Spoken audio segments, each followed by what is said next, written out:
இங்க பாருடி, இது சூப்பரா இருக்குல்ல. ஆமா அத்தை, செம்மையா இருக்கு. என் ஃப்ரெண்டு இந்த தடவை அவ பர்த்டேக்கு இந்த மாதிரி தான் எடுத்துட்டு வந்தா அத்தை. பிங்க் கலர் செம்ம சூப்பரா இருந்துச்சு தெரியுமா? ச்சே, பார்க்கும்போதே அழகா இருக்கு. இது ஆர்டர் போட்டோம்னா எப்படி இருக்கும் தெரியுமா?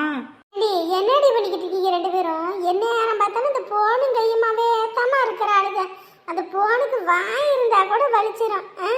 எப்ப பாரு போனு போனு போனு போனு. அந்த போனை கொஞ்சம் தூக்கி வீச அந்த பக்கம். ஏமா போமா, சும்மா நொய்யின்னு இருக்காம.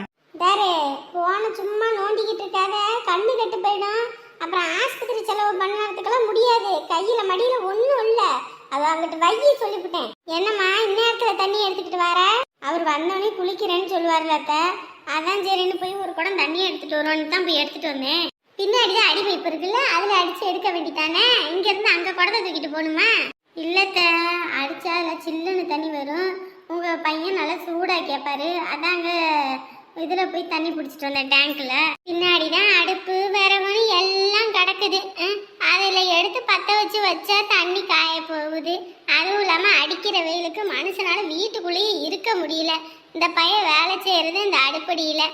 அங்கிட்டு கடந்துட்டு வர்றதுக்கு சுடு தண்ணி எதுக்கு? பச்சை தண்ணியிலே குளிச்சாலும் உடம்புக்கு நல்லா தானே இருக்கும். இல்லத்த, ராத்திரியே தொண்டை வலி அப்படி இப்படின்னு சொல்லிக்கிட்டு இருந்தாரு. அதான் கொஞ்சம் சூடாக இருந்தால் பரவாயில்லன்னு பார்த்தேன். தொண்டை வலிக்குது நானே. சளி இது பிடிக்கிறதுக்கா இருக்குமா என்னவோ தெரியலையே. காலையில் ஒரு பக்கம் விடிஞ்சு விடியாமலும் ஓடிடுறாரு. ராத்திரி பொழுது அடங்கிதான் வாராரு. அதனால கிளைமேட்டுக்கு எதுக்கும் சளி பிடிக்குமோ என்னவோ. சரி சரி, குடத்தை எதுக்கு இடுப்புல வச்சுக்கிட்டே இருக்கிறவ போய் ஊற்றி வை போ. யாருங்க அப்பத்தான் ரெண்டு பேத்துக்கு சொன்னேன் போன் எடுக்காதீங்கன்னு. போனே பார்த்துக்கிட்ட பாரு என்ன அது ஆக போறீங்கன்னு. மா கம்முனி இருமா. இங்கே பாரு, இது அதை விட சூப்பராக இருக்கு பாரு. ரேட்டு 600 ரூபா. ரெண்டு பேத்துக்கு எடுக்கலாம். செம்மையா இருக்கு. ஆமாட்ட, இந்த வருஷம் திருவிழாவுக்கு நம்ம ரெண்டு பேரும் போட்டுக்கலாம். 10ஆம் கிளாஸ் பரிச்சைன்னு தான் பேரு. புள்ள புக்கு எடுக்கிறாளா? இவளை எப்படித்தான் பாஸ் ஆகி இப்போ பெருமை தர போறான்னு தெரியலப்போ.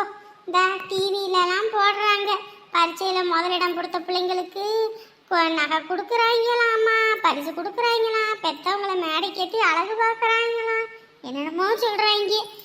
இது என்ன பேர் வாங்க போகுதோ தெரியல. போனுத்த இப்போ போன ஒன்று வந்துருச்சு, அதை கண்டுபிடிச்சிக்கிட்டாங்கய்யா. கையில் பிடிச்சிக்கிட்டா விட மாட்டேங்குது இந்த பிள்ளைங்க.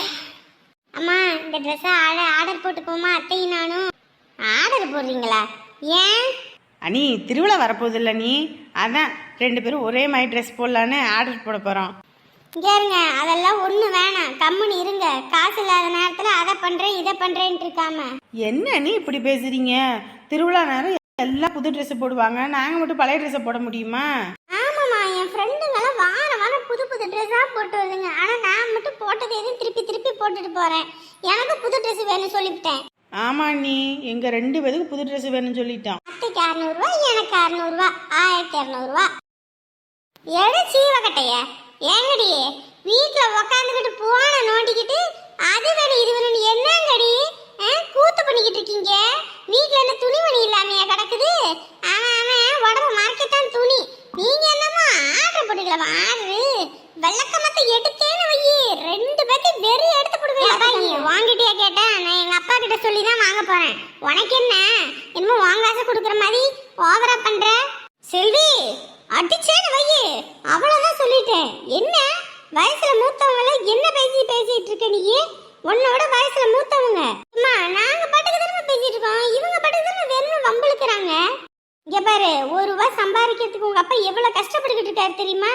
வீட்டில் உக்காந்துக்கிட்டு 1200 ரூபாய்க்கு துணி எடுக்கிறேன்றீங்க. தீபாவளிக்கு தானே துணி எடுத்தோம், அதுக்குள்ள என்ன அந்த துணி திருவிழாவுக்கு போட்டால் ஆகாதுன்றாங்களா? இல்லை யாரும் போடக்கூடாதுன்னு எதுவும் சொல்கிறாங்களா? ஊரில் உள்ள பிள்ளைங்களெல்லாம் போய் பாருங்க, இந்த துணி கூட இல்லாமல் எம்பிட்டோ பேர் கஷ்டப்பட்டுக்கிட்டு இருக்காங்க. உங்களுக்கு இருக்கிறத போகிறதுக்கு வலிக்குது ரெண்டு பேர்த்துக்கும். இதில் வேற திருவிழா நேரத்தில் செட்டு ட்ரெஸ் எடுக்கிறேன்னு வாங்க, அப்புறம் அதுக்கும் வேற அதை எடுத்துக்கூட இதை எடுத்துக்கூடுன்னுவீங்க. எதுவும் வேணா கம்முன்னு வச்சுட்டு இருங்க சொல்லிட்டேன். எப்ப பார்த்தாலும் நீ இப்படிதாம்மா பண்ற. என்னைக்குமே எனக்கு மட்டும் எதுவுமே செய்ய மாட்டேங்கிற. என் ஃப்ரெண்டுங்களுக்கு உங்க வீட்ல எவ்வளவு செய்யறாங்க தெரியுமா? நீ எதுவுமே நீ என்ன பெத்தியா இல்லையா? பாரு அரஞ்சேன்னு வையே, பல்லுகளை கொட்டி போயிடும் பாத்துக்கங்க. வாய் அப்படி பிடிச்சி தச்சு போடுவேன். என்ன வார்த்தை பேசிக்கிட்டு இருக்க? காசு இருந்தா எடுத்து தர மாட்டாங்களா? இப்பதானே ஊருக்கு போனோம், அங்கேயும் அம்பட்டு செலவு பண்ணிட்டு வந்திருக்கு. இதுல வேற காது குத்துக்கு ஊருப்பட்ட செலவு பண்ணி இருக்குது. கையில மடியில காசு இல்லைன்னு சொன்னா புரிஞ்சுக்கிறது இல்ல. ஊருக்கு போனப்போ மாமா எடுத்து கொடுத்தாரு தானே ஒரு துணி, அது போட்டா ஆவாதா? சொல்லக்கூடாதுமா, நேர மாடுற நக்கர மாடிக்கு எடுத்த கதையா. கம்மன் இந்த பிள்ளைய சுரண்டி விட்டது இவத்தான். இவள விளக்கமத்தை எடுத்து 4 விழி இழுத்தா சரிப்பட்டு வந்துடும். போன முதல்ல தூக்கி வச்சுன்னு சொன்னா கையிலே வச்சுக்கிட்டு. அதானே பார்த்தேன், என்னடா நம்மக்கிட்ட வரலையே, பொழுது இறங்கி போச்சேன்னு பார்த்தேன். இதா வந்துட்டல்ல, இவன் என்ன நோண்டலன்னு உனக்கு தூக்கம் வராதா? உன் கூட சேர்ந்து சேர்ந்து தான் இந்த பிள்ளை வலுவட்டையா போய்கிட்டு இருக்குது. விளையும் பயிறு முளையில தெரியுன்ற மாதிரி பின்னாடி வர போறத இப்பயே நீ காட்டிக்கிட்டு இருக்கியா? பெரியவங்களுக்கு என்னைக்கு மரியாதை கொடுத்து பேசணும். நம்மளை விட மூத்தவங்க அவங்க, நம்மளை விட 1000 பேர்த்த அவங்க பார்த்தவங்க. அவங்களுக்கு தெரியாதா உனக்கு தெரிய போகுதா? என்ன வார்த்தை பேசிக்கிட்டு இருக்க? வா போன்னு நானும் கொஞ்ச நாளாக பார்த்துக்கிட்டு தான் இருக்கேன். மரியாதை இல்லாமல் பேசிக்கிட்டு இப்படியே பேசிக்கிட்டு ஒரு நாள் அரைஞ்சு போடுவேன் பார்த்துக்க. ஏதோ தோளுக்கு மேலே வளர்ந்த பிள்ளைய அடிக்க கூடாதுன்னு தான் பொறுமையாக போய்கிட்டு இருக்கேன். அடிச்சேன்னு வையி 10 நாளைக்கு எந்திரிக்க மாட்டேன் சொல்லிட்டேன். சரி விடுமா, விடு விடு, சின்ன பிள்ளை தானே, விடு. இல்லத்த, சின்ன வயசுல நம்ம மிரட்டி வைக்கணும், அப்பதான் பேசாமனே அது தப்புன்னு அவங்க உணர்வாங்க. அதை விட்டுட்டு சின்ன பிள்ளை தானே பேசட்டும், சின்ன பிள்ளை தானே பேசட்டும்னு அழகு பார்த்தோம் 4 பேர் முன்னாடி அப்புறம் இப்படி தான் பேசுவாங்க. அதுக்கப்புறம் நம்ம தான் அசிங்கப்பட்டு நிற்கணும், என்ன பிள்ளை லட்சணமா வளர்த்துருக்காங்கன்னு. ஏன்னா பள்ளிக்கூடத்துல இதான் சொல்லி கொடுத்தாங்களா, பெரியவங்களுக்கு மரியாதை இல்லாமல் பேசணும் வைக்கணும்னு? எனக்கு துணி வேணும். சரி சரி, அம்மா தானே திட்டினாங்க, விடு விடு, அழுவாத அழுவாத. உமா நீ கம்முன்னு விடு உமா. இந்த பெரிய எரும மாட்டை போட்டு 4 போடு போட்டாதான் சரிப்பட்டு வரும். என்னைக்கும் சின்ன பிள்ளைங்க நம்மளை பார்த்து தான் கத்துக்குங்க. அதுங்களுக்கு ஒன்றும் புதுசாலாம் ஒன்றும் இது பண்றது இல்ல. நீ பண்ற வேலை தான் இவ்வளவும். உன்னைங்க 4 குடு கொடுத்தா தான் சரிப்பட்டு வரும். ஆட்டோமேட்டிக்கா அந்த பிள்ளை திருந்தோம். உங்க அப்பாலாம் எம்பிட்டு கஷ்டப்படுறாரு தெரியுமா? காலையில இருந்து ராத்திரி வரைக்கும் அந்த கல்லுக்கிட்ட நின்றுக்கிட்டு பாத்திரத்தை கழுவிக்கிட்டு வடையை போட்டுக்கிட்டு வர்றவங்களுக்கு ஓடி ஆடி சப்ளை பண்ணிக்கிட்டு அம்பிட்டு கஷ்டப்பட்டா தான் ஒரு நேரத்துக்கு அந்த 600 ரூபா சம்பளத்தை வாங்க முடியும். ஒரு நிமிஷத்துல துணியை வாங்கி இப்படி கழுத்துல மாட்டிக்கணும். எப்பா என்ன பனி கொட்டுது. எங்க இந்நேரத்துக்கு பஸ் இருக்காது, பிக்கப் எதுவும் இருக்கான்னு பாருங்க, ஏறி போவோம். எப்பா கீழே பிளைன்ஸ்ல குளிரே இல்ல, வெயில் கொளுத்தி எடுக்குது. இங்க குளிர் என்னமா வாட்டி எடுக்குது பாரு. அங்கிட்ட எல்லாம் மழை வந்திருக்கும் போல இருக்கு, பாத்தியா? மழை தூர் நாப்புல இருந்தது. ஆமாங்க, அங்கிட்டு கடை சொல்ல பக்கம்னா மழை தான் போல இருக்குது. கட்டையெல்லாம் வெளியே வச்சுட்டு வந்தோம். இந்த பையன் மூடி வச்சானா என்னன்னு தெரியல, எல்லாம் வம்பா போயிருக்கும். நில்லுங்க. எதுக்கு நிக்க சொல்லிக்கிட்டு இருக்கவ? அப்பா அம்மா முன்னாடி போய்கிட்டு இருக்காங்கல்ல. எல்லாரும் கையை வீசிக்கிட்டு போறீங்களே, யாரு பைய தூக்கிட்டு வர்றது? கொஞ்சமாவது பைய தூக்கிட்டு வரீங்களா? ஆளுக்கு அப்படியே கையை வீசிக்கிட்டு போறீங்க. ஏண்டி நீ தான் பைய எடுத்துட்டு வரேன்னு சரி வான்னு விட்டோம். என்னடி இன்ன வரைக்கும் நம்ம நீ தான் கஷ்டப்பட்டு பைய தூக்கிட்டு வந்த மாதிரி ஊர்ல இருந்து அப்படின்னு பேசுற. ஏறினோடனே பஸ்ல வச்சது, இப்பதான் இறங்கணும். இறங்கின உடனே பைய தூக்கணுமா? கொஞ்ச நேரம் தூக்கிட்டு வந்து எனக்கு குறைஞ்சா போயிட போற. இது நல்ல குத்தால இருக்குது. உங்க துணி எல்லாம் வச்சுக்கிட்டு நீங்க அப்படியே வருவீங்க, நான் மட்டும் இழிச்சவா எல்லாத்தையும் தூக்கிக்கிட்டு வரதுக்கு. யாரு பஸ் ஸ்டாண்டு வேற. இங்க அக்கம் பக்கத்துல நிறைய பேர் என்னை பார்த்துருக்காங்க. அவங்க எல்லாரும் நான் பைய தூக்கிட்டு போனா ஒரு மாதிரி நினைப்பாங்க. தூக்கிக்கிட்டு வா, அங்க வந்து நான் வாங்கிக்கிறேன். ஓ, இந்த துணியை போடும்போது உங்களுக்கு இந்த கௌரவம் இல்ல, இப்பதான் உங்களுக்கு கௌரவம் வந்துச்சு. ஏன்டி இப்படி வம்பு கட்டிக்கிட்டு இருக்க? அவங்க வேற போயிட்டாங்க, நடு ரோடு வேற, வீட்டுக்கு போயிட்டு சமைச்சு சாப்பிடணும் வேற, பசி எடுக்குது. அங்க சாப்பிட்டது இங்கே வருங்க. போனோடனே உங்கள் அம்மா மல்லாக்க படுத்துரும், உங்கள் அப்பா காப்பி வேணுன்றவாரு. இதில் நீ வேற போய் படுத்துருவா, எனக்கு அதை செஞ்சுட்டு வாங்க இதை செஞ்சுட்டு வாங்கன்னு. என்னாலலாம் ஒன்றும் சமைக்க முடியாது. என்னைய பார்த்தா நீ இழிச்சவைமை இருக்கா? கடையில் டிஃபன் எதுவும் வாங்குங்க. ஏண்டி பஸ்ஸில் வந்தது, கையில் காசு வேற இல்லடி. நாளைக்கு எதுவும் பார்த்துக்குவோம் சரியா? இன்னைக்கு வா, வீட்டில் ஏதாவது கஞ்சி எதுவும் வை, சாப்பிட்டு படுத்துருவோம். நானும் உங்களை மாதிரி தானே பஸ்ஸில் வந்தேன். எனக்கு கை கால் உடம்பு வலியெல்லாம் இருக்காதா? இல்லை எனக்கு தான் பசி எதுவும் இருக்காதா? நான் சமைச்சு நான் போட்டு உங்கள் எல்லாத்துக்கும் பரிமாறி போட்டு அதுக்கப்புறம் கடைசியில் பாத்திரத்தை விளக்கிட்டு நான் சாப்பிட்றதுக்குள்ளே நான் போயே சேர்ந்துருவேன். இப்போ எனக்கு டிஃபன் வாங்கி கொடுக்க முடியுமா முடியாதா? 2 பேரும் என்ன பண்ணிக்கிட்டு இருக்கீங்க? நாங்கள் அங்கே போயிட்டு என்னோட பிள்ளைங்களை ஆளக்கானான்னு ஓடி வந்துக்கிட்டு இருக்கேன். என்ன சமையல் கிளவி வந்துருச்சா? கொஞ்சம் பேச விடாது, உடனே ஓடி. அதுவாம்மா, ராத்திரி போய் மணி ஆகி போச்சு. இனிமே வீட்டுக்கு போய் எங்கே சமைச்சு சாப்பிட்றது? அதை கடையில் எது டிஃபன் எதுவும் வாங்குவோமான்னு. உங்கள் பையன் தான் கேட்டுக்கிட்டு இருக்காரத்த. நான் தான் சொன்னேன், எதுக்கு சும்மா காசை கறி பண்ணிக்கிட்டு இருக்கீங்க? நான் தான் ஒரு வேலைக்காரி வீட்டில் இருக்கேன்ல, நான் சமைக்கிறேன், நீங்கள் வாங்கன்னு. அவர் தான் நீ எதுக்கு பஸ்ஸில் வந்தது கஷ்டமாக இருக்கும், நான் வாங்குறேன்னு சொல்லிக்கிட்டு இருக்காரு. கொஞ்ச நேரத்தில் அப்படியே பிளேட்டை திருப்பி போட்டுட்டாலே. இன்ன வரைக்கும் நீ வாங்கி கொடுத்தாலே வாங்கி கொடுனா, இப்போ அம்மா கேட்டோன்னே என்ன சொல்லிட்டாளா? ரைட்டு. யோ உங்க ஆத்தா கிட்ட மட்டும் வாயை திறந்தேன்னு வையி மவனே, நான் மனுஷியா இருக்க மாட்டேன் பார்த்துக்க. புதியடன் கூட பார்க்காம பிரச்சனை பண்ணி விடுவேன். ஏன்டா காசை கறி பண்ணிக்கிட்டு அதுவும் வெளியில கண்டதை கடி இதெல்லாம் சாப்பிட்டுக்கிட்டு உடம்பு கெட்டு போயிருண்டா. அதான் மருமக சொல்றாலே வீட்டில் போய் சமைச்சிக்கலான்னு. காசும் மிச்சம், வீட்டில் எல்லா மளிகை சாமானும் வாங்கி போட்டு கிடக்குது. அங்கேயே போய் ஒரு வளைய வச்சு ஒரு ரசமா கிசமா வச்சா ஆகுது. என்னம்மா சரிதானே? பாவி மாமியாரே, நான் போட்ட பிளேட்டை எனக்கே திருப்பி போட்டாலே.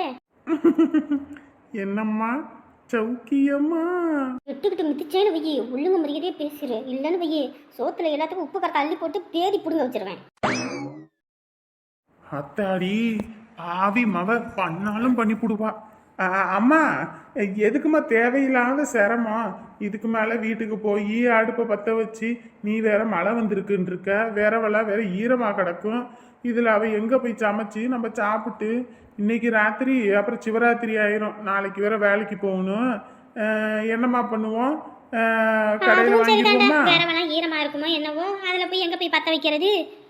சரி, அப்ப எல்லாத்துக்குமே டிப்பனே வாங்கிரு, எல்லாத்துக்கும் இட்லி வாங்கிடுறியா? எனக்கு ரைஸ் வாங்கி கொடுத்துருங்க. இல்லன்னு வைய மனுஷனா இருக்க மாட்டேன். நீ என்னைக்கு தாண்டி மனுஷியா இருந்திருக்க, இன்னைக்கு மனுஷனா இருக்க மாட்டியான். பேசுறதையும் ஒழுங்கா பேசுறாளா? ஆமா, ஆளுக்கு என்னென்ன வேணும்னு சொல்லுங்க, அதை வாங்கிடுறேன். சும்மா எதுக்கு இட்லி கூட்டிலின்னு? அப்பாவுக்கு உனக்கு என்னென்ன வேணும்? ஏண்டா கடையில வாங்கினா ஊருப்பட்ட செலவு. அதுதான் அத்தை, கடையில வாங்கினா ஊருப்பட்ட செலவு. சரி சரி, ஒரு நாள் சாப்பிட்றதுல என்ன குறைஞ்சா பேர போறீங்க? விடுங்க. எல்லாத்துக்கும் என்னென்ன வேணும்னு சொல்லுங்க. அப்புறம் பையனுக்கு வேற பொன் போட்டு கேட்டு என்னென்ன வாங்கிட்டு போவோம். அது மட்டும் நடக்காம இருந்திருக்கணும் மவனே. இன்னைக்கு மண்டே ஒவ்வொரு முடியும் புட்டிங்கி எடுத்திருப்பேன்.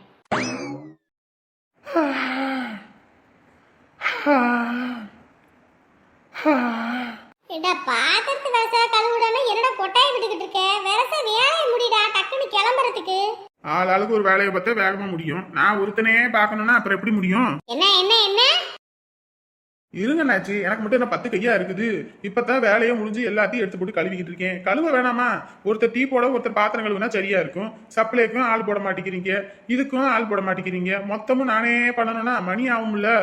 வேற கடையில போய் பாருங்க, சப்ளைக்கு தனி ஆளு, பாத்திரம் கழுவ தனி ஆளு, டீ மாஸ்டருக்கு வெறும் டீ போடுற வேலை மட்டும்தானா?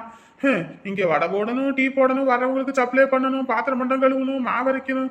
ஐயோ பாரு பாரு பேசிடுவேன். இந்த பாத்திரத்தெல்லாம் கழுவி முடிச்சுட்டு நான் வீட்டில் போய் படுக்கிறதுக்கு சரியா மணி 12 ஆயிடும். இதுக்கு மேலே காலையில் எந்திரிச்சு 5:30 ஓடி வரணும். யாருக்கு நம்ம கஷ்டம் புரியுது?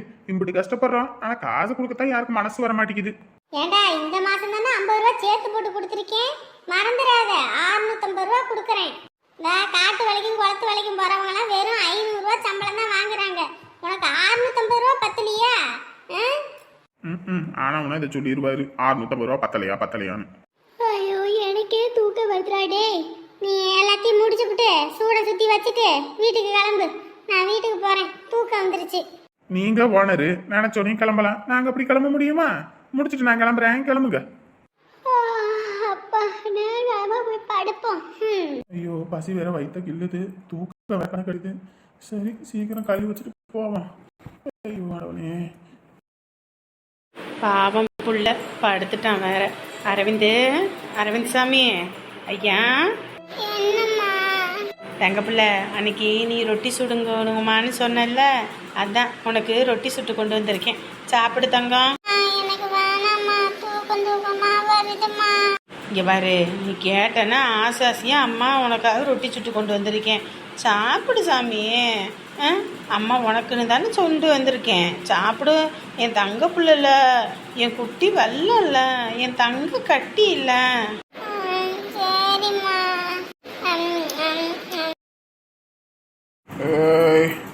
அவனுக்கு எம்பிட்டு தைரியம் இருந்தா என் சட்டை மேல கைய வச்சிருப்பான். அவனை ஒரு நாள் இல்லை ஒரு நாள் தோக்கடிக்கிறேன். என்னையவே சீட்டாட்டத்தில் தோக்கடிச்சிட்டேன்னு மெத்தப்பில் திரியிறான் அவன். நான் ஒரு நாள், அந்த ஒரு நாளுக்காக தான் காத்துக்கிட்டு இருக்கேன். அன்னைக்கு மட்டும் லக்கு என் பக்கம் வீசும், அதுக்கப்புறம் ஒருத்தனை என்கிட்ட சீட்ட முடியாது. என்னது தினமும் வேஷ்டி சட்டையை போட்டுக்கிட்டு போறது, வரும்போது எல்லாத்தையும் கிழிச்சு விட்டுக்கிட்டு வர்றது, இல்லையா எங்கிட்டாவது கழட்டி போட்டுக்கிட்டு இந்த கழுத்தில் போட்டுருக்க துண்டை எடுத்து கட்டிக்கிட்டு வர்றது, என்ன பழக்கம் பழகிட்டு இருக்கீங்க? தினமும் இதே ஒரு பொழப்பா இருக்குது உங்களுக்கு. ஏய், என்கிட்ட மறு வார்த்தை பேசக்கூடாது சொல்லிவிட்டேன். ஏதாவது பேசுனா அரைஞ்சு விடுவேன். அது சரி, அவன் என்னடி திங்கிறான்? ரொட்டி சுட்டு கொடுத்தேன், அதான் சாப்பிட்றான். இப்போ என்ன? ஏண்டி, நான் ஒண்ணுமே வாங்கி போடல வீட்டுக்கு. அப்படி இருக்கும்போது எப்படி இது வந்துச்சு? எப்படி வந்துச்சு? நீங்கள் வாங்கி போடலைன்னா என் பிள்ளைங்க நானும் என்ன பட்னியாக கிடப்போன்னு நினச்சிக்கிட்டு இருக்கீங்களா? பெத்த தாய் நான் இருக்கேன். அப்படி இருக்கும்போது என் பிள்ளைய வயிறு காயப்பட மாட்டேன். மேக்கப் சுந்தரி, உன்னைய பத்தி எனக்கு தெரியும்டி. எவன்டி இது வாங்கி கொடுத்தது? எவன் வாங்கி கொடுத்தான்? உன் நினப்பில் தீயை வச்சு கொளுத்த சாக்கடை புத்தி, சாக்கடையில் புரண்டு புரண்டு வந்து அந்த புத்தி உனக்கு அப்படியே வந்து நிற்கிதியா? எப்போ பார்த்தாலும் இவ்வளோ கேவலமாகவே பேசிக்கிட்டு இருக்க. எனக்கு என்ன, நீ இல்லைன்னா கொடுக்கறதுக்கு நாதி இல்லைன்னு நினச்சிக்கிட்டு இருக்கியா? என் தம்பி இருக்காயா? என் தம்பி இருக்கான். அக்கா நீ இந்தாக்கா பிடிக்கா பிள்ளைக்குன்னு ஏதோ வாங்கி கொடுக்கான்னு 5000 ரூபா கொடுத்தாயா? வீட்டுக்கு தேவையான மளிகை ஜாமான் வாங்கி போட்டுட்டேன். இப்போ என்ன உனக்கு பிரச்சனை? நீ தான் எல்லாம் வாங்கி கொடுக்க முடியாதுன்னு சொல்லிட்டல, அப்புறம் என்ன? உனக்கு எம்புட்டு தைரியம் இருந்துச்சுன்னா அந்த வீணா போனவங்கிட்ட போய் காசை வாங்கி என் வீட்டில் ஒல வச்சிருப்ப. உன்னைய சும்மா விட மாட்டேன்டி, உன்னைய சும்மா விட மாட்டேன். எனக்கு பொண்டாட்டிய வந்துக்கிட்டு நீ எனக்கே துரோகம் பண்றியா? உன்னைய ஐயோ அம்மா அம்மா